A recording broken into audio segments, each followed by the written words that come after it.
Well, welcome back to our live show. The holidays were never really meant to be marked by stress and anxiety, but all too often they are. It's the most wonderful time of the year, unless you get carried away with all the spending, and then it can be a real big problem.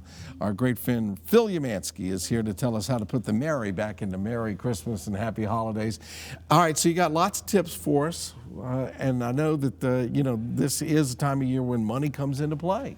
Absolutely. You know, we talk about holiday shopping. Well, you got to pay something for the holiday shopping. You're absolutely right in the sense that it's a very joyful time, but there are practicalities to it, and money plays into that. Okay. So I have a list here of ideas. You always are so good about giving us a list.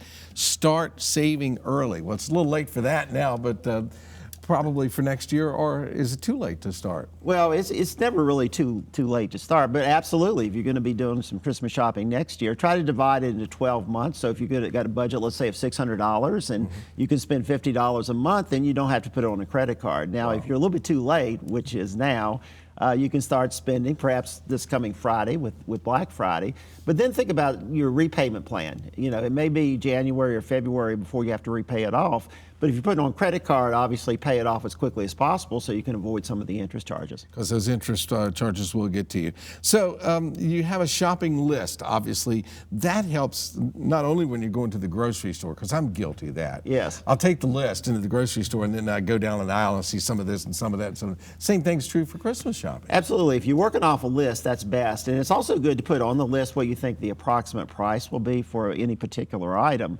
And one of the things that I do in terms of budgeting, particularly when I exchange gifts, maybe I'll exchange gifts with you, so I might set a limit and say, Bill, $50. So you get me something for $50, I get you something for $50. So if you can sort of divide it among your family members, let's say maybe you got 10 people that you're going to give gifts to, well, that's $500. That's your budget. Yeah. All right. So you've got your budget. You've got your list. One of the things on the list is do your homework. What does that mean? Well, do your homework means to do some comparison shopping. Just because there's a sale out there doesn't necessarily mean that might be the cheapest price. So do the comparison shopping, particularly for the big ticket items like tablets and computers and something of that nature. The other thing that you always want to do is look at the various ads. You know, obviously we got a Black Friday coming up, and there are a lot of good sales. So determine which stores you want to go to based on the sales price. Yeah, and there is a range there. I mean, you can do your homework, and you can find a big screen TV from $200 to $1,200. Absolutely. And it just depends on the features, so you got to do some homework on that. Be thoughtful is on the list. I thought we were supposed to be thankful, but we got to be thoughtful first. We got to be thoughtful. You know, one of the things I listen to on the radio, as a matter of fact, is actually millennials are preferring actual gifts as opposed to gift cards. And you maybe remember 5 years ago, gift cards was all the rage. Gift cards is sort of an impersonal gift, although it's very flexible because you can use it for anything.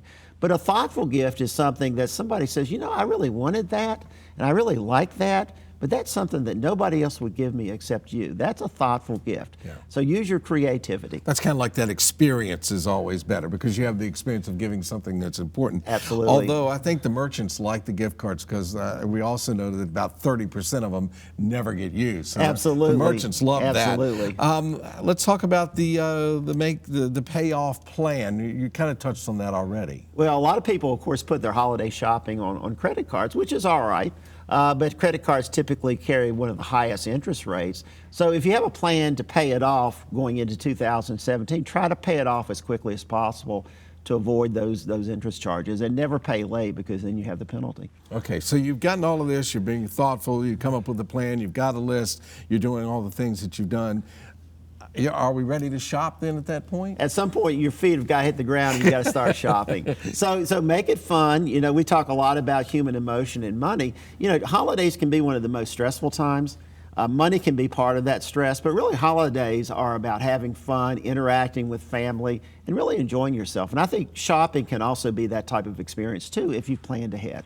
And one last thing here that we want to get to is identity theft, because it's out there. It's not just for big spenders. It's for everybody. Oh, it really is. And this is the time, you know, Target got hacked into several years ago, and it was around the holiday season. So be very protective, obviously, of your credit card. There may be people in line. Make sure they're not looking at your credit card. And one of the things that I always do, Bill, is after I make a credit purchase, maybe 2 or 3 days later, go to the computer and see if there's any unauthorized charges on your credit bill. Now, when you're at the counter, sometimes the cashier will ask you if you want a receipt. Should we always get a receipt, or does that even matter at this point with the marketing and everything that goes on? I try to get receipts just as a protection, and typically I throw them away after about 30 days. So it is good to get a receipt. It's also probably good to get a receipt because if somebody wants to return it, you can give them the receipt and then they can return it to that particular store showing that it was purchased there. Okay, so we got a receipt, we've got our list, we've done everything. Can I go back to, I want to back up the train just a little bit here and say that, you said if we start early, we can maybe in January, but then you also said we're going to be paying off those bills in January. Can we do both, or is that possible, or do we need to divide those up a little bit? It's not that I'm trying to catch you in something, but I did notice that. If you can start early, then you really don't have to put it on credit. You could spend that $60 a month and not really have to put it on credit.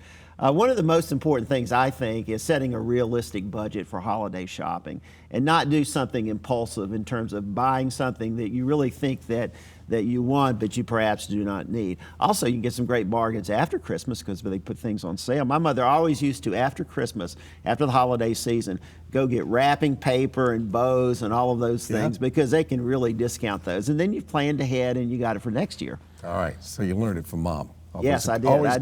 Always a good idea. Thanks to our friend Phil. And Virginia This Morning is going to return after a quick break, folks.